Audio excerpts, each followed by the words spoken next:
Hello everyone, and welcome to this review of chapters 13 to 16. Starting off, we are going to look at filters and what is a filter.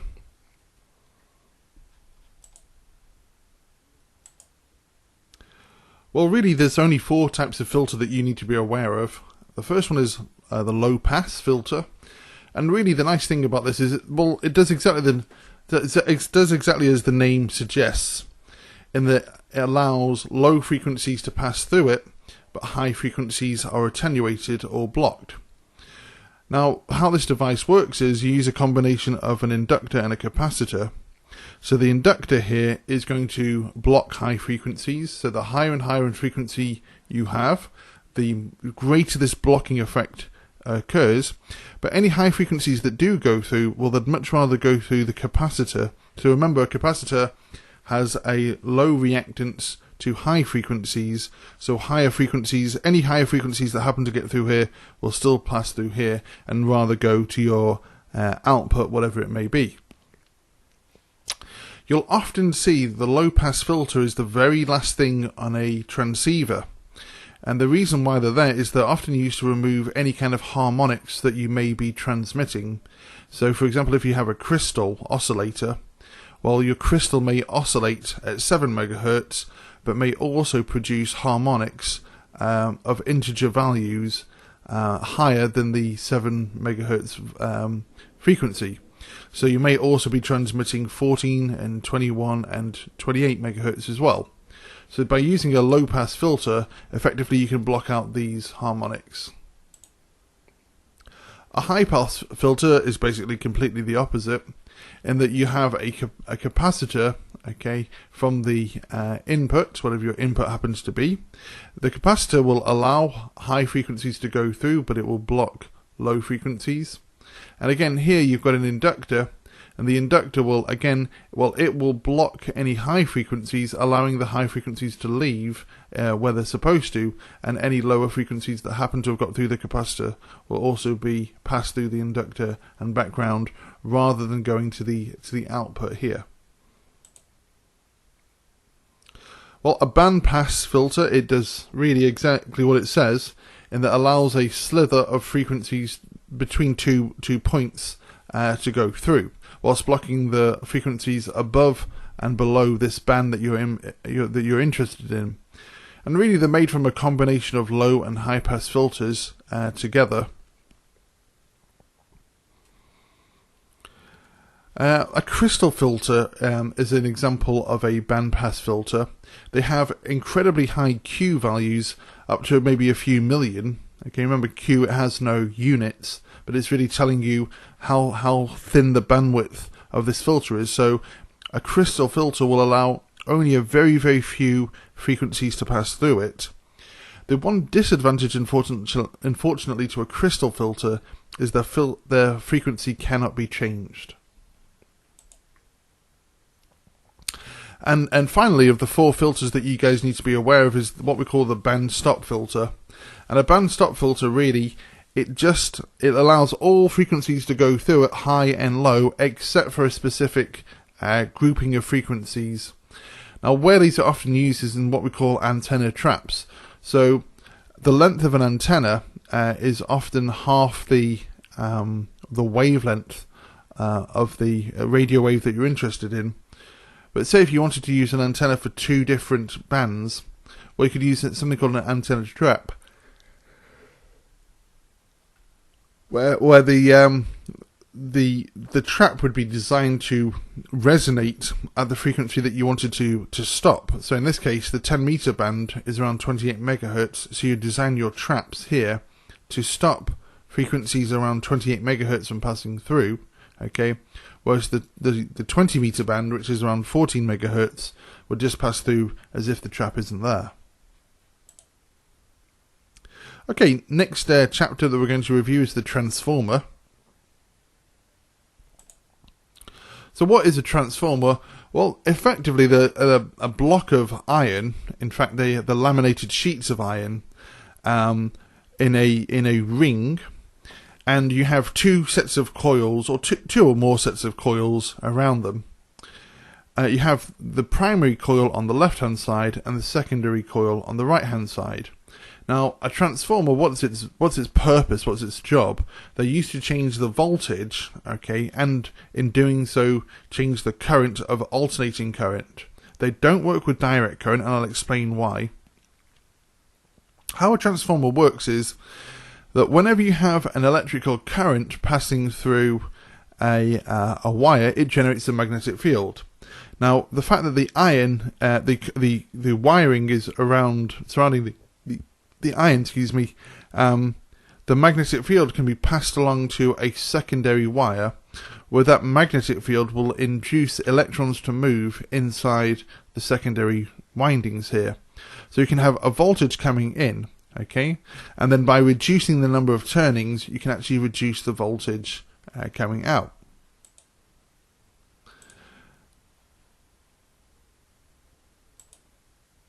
So a step-up transformer has more turns of wire on the secondary coil, which makes a larger induced voltage in the secondary coil. And it's called step-up because the voltage output is larger than the voltage input. However, this does not mean that you gain extra voltage for nothing, in that what happens is basically you might increase the voltage, but you will decrease the amount of current. This is one equation that you need to be aware of, and that is that the voltage on the secondary over the voltage on the primary is equal to the number of turns on the secondary over the number of turns on the primary. So the ratio of turns on the secondary to turns on the primary is equal to the ratio of the two voltages, the second and the primary. Also, there's the current ratio that you guys need to be aware of, and that's actually the opposite or the inverse of the voltage ratio. The current is actually reduced by the same factor that the voltage is increased, as long as your transformer is 100% efficient. Now, in something like a welding transformer, you want a high current, so that would be a step-down transformer. But in other cases, you might want a transformer that's going to increase the voltage. One use for transformers is what we call matching impedance. Okay, and impedance can be really thought of a combination of resistance and reactance. Now, most transceivers are designed to expect a 50 ohm impedance on the loading. 50 ohms is really just an industry standard. It doesn't really have any real meaning. For example, other devices have different impedances, such as television sets, and the wire that you use for television or satellite dish is actually 75 ohms. So it's just a chosen standard. And in fact, you can use a transformer to match a antenna that might have a different impedance to a wire of 50 ohms. So, for example, you might have an antenna with an impedance of 300 ohms, and it's to be matched with a transceiver expecting an impedance of 50 ohms. What's the ratio of the turns needed inside the transformer? Well, this is our equation. The reactance on the primary is equal to the reactance of the secondary, brackets times by the number of turns on the primary over the number of turns on the secondary squared. So in this case, I've got 50 over 300.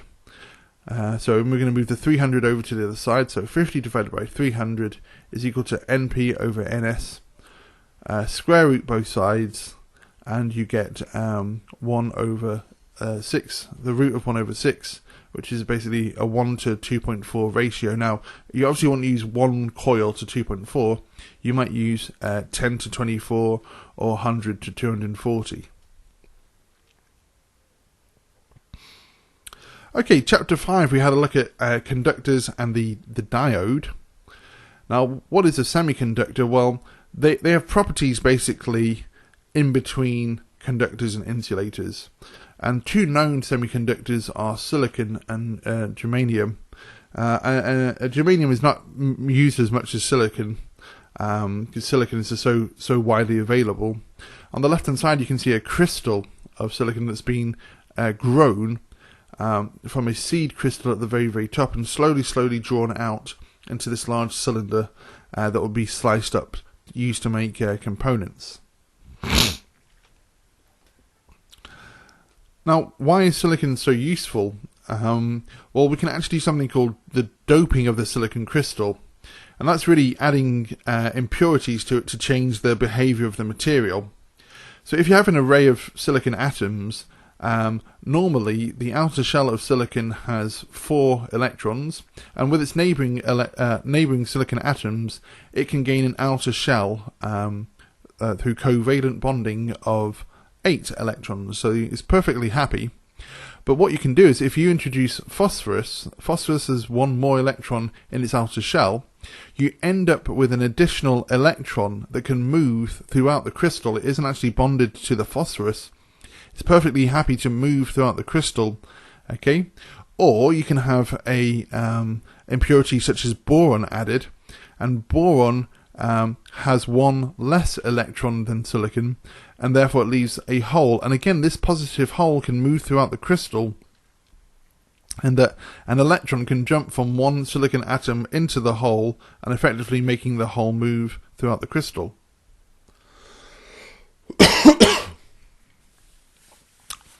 The diode. Well, a diode is basically where you combine these 2 different materials, the N-type and the P-type semiconductor. And what's so amazing about a diode is that conventional current will only flow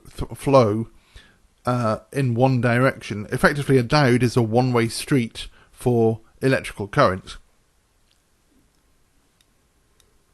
The electrical current will be allowed to flow through it in one direction, but if you try and get it to flow through the other direction, it will not work. Now, why is this so? Well, in the wrong direction, let's say, where the current will not flow, the positive terminal of a battery would be connected to the N region of the diode. Now, all the electrons inside the crystal there are going to be attracted to the positive charge of the battery and move towards the left. The negative terminal of the battery has been connected to the P region of the diode, and the positive holes will be attracted towards the negative charge of the battery. Now, this causes a large depletion layer where there's neither positive nor negative charges, and effectively creating an insulating layer within the diode. Now, when the diode is placed in the correct direction, the positive terminal is linked to the P region and the negative terminal is linked to the negative region, and effectively what happens then is that the electrons are repelled from the negative terminal of the battery towards the depletion layer, and the positive holes are also repelled from the positive terminal of the battery towards the center of the material. Now, what can actually happen is the electrons can meet the holes and join into those holes. Now, as they do so, additional electrons can join the N region and additional holes can join the P region, and therefore a continuous flow of current can occur throughout the material. Excuse me, people. The rectifying circuit. So, as diodes only conduct electricity in one direction, they can be used to convert or rectify alternating current to direct current. Now, a single diode is fairly useful, but it can only rectify electricity in one direction. A more impressive combination is when you have 4 diodes, and they can be used in what's called the 4-wave rectifier. And with a capacitor, they can be used to smooth the alternating current or any ripple that might be formed in the process. So ripple and smoothing, the DC produced by the diodes ripple does have a little ripple, okay, and it has the same frequency as the AC in the half-wave rectifier, and in fact it's double the frequency with the full-wave rectifier. So to reduce this rippling, you can actually use a smoothing capacitor, effectively acting like a leaky bucket in that it provides a continuous stream of charge and then is filled up when the diodes provide current towards it. There are a couple of specialized diodes that you need to be aware of. One of them is called the Zener Diode. Zener diodes are quite unusual in they have, basically they're designed to have a breakdown voltage in the wrong direction. So an analogy would be if you had a street that was a one-way street, but then if somehow you could drive 60 miles an hour in the wrong direction, you'd be allowed to go down the road, but anything less than that, you wouldn't be allowed to go down the road. So they're very, very useful in that they can be used to provide what's known as the reference voltage for the power supplies. So a power supply can constantly check what is 12 volts and adjust its output accordingly. An additional type of Varicap diode, additional type of diode is what we call the Varicap diode. They've got an unusual shape, which you can see here on the right-hand side, in that what happens when they are in the reverse bias direction, their actual the capacitance of the diode will actually change with the voltage across them. Now this can be very, very useful in that you can have a tuned circuit and you can vary the voltage input. Okay, as seen here. So here on my left-hand side, I've got a voltage input into D1 and D2. Now this is slightly overcomplicated circuit, but really on the left-hand side you've got capacitors and inductors effectively acting like a tuned circuit, and by varying the voltage across the Varicap diodes, you're effectively changing the resonant frequency of the circuit. So in this case, you can actually use it to make frequency modulation, or FM. An FM circuit might work in this way. If you wanted to transmit FM, you could use these Varicap diodes to very rapidly change the resonant frequency of your tuned circuit and vary the central carrier wave in order to produce an FM signal. Okay, the last little section I want to talk about today is what we call the power supply. Now there are really two types of power supply: linear power supplies and switch mode power supplies. So an unregulated power supply, as you see here, its voltage will vary as more and more current flows from it. So starting off, you've got an alternating current source from probably ESCOM, a fuse, and then there'll be a step-down transformer. Now the step-down transformer goes into this 4-diode combination that cleverly changes the alternating current into direct current. There's a smoothing capacitor and then a DC output. Now this is fine. The only problem is that as you draw more and more current from the DC output, its voltage will vary as you pull more current. Now one way that you can solve this problem is use something called a voltage regulator. So a voltage regulator can be used to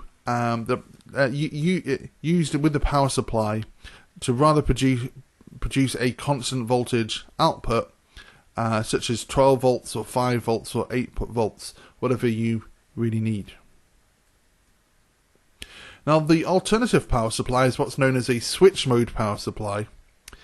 And with a switch mode power supply, things work slightly differently, in so much that the alternating current comes in, and rather than have a large transformer that would step it down, it's actually rectified straight away, but at a very, very high voltage. So you actually generate a very high voltage DC.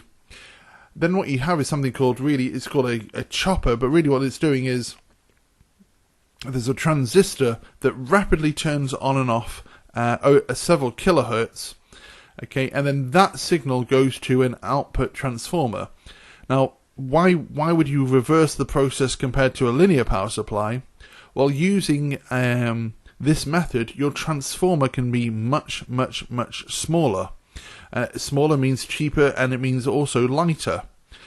The downside to this, though, unfortunately, is that the DC that you produce, one of the effects of having a rapidly switching on and off transistor is it can produce radio waves that may affect our equipment, which is not ideal for amateur radio operators. So normally the output from the transformer is smoothed, okay, and then there's a process of feedback where the switching transformer really tells the control unit that's doing the switching of the transistor on and off to regulate the output voltage and provide a smooth output voltage.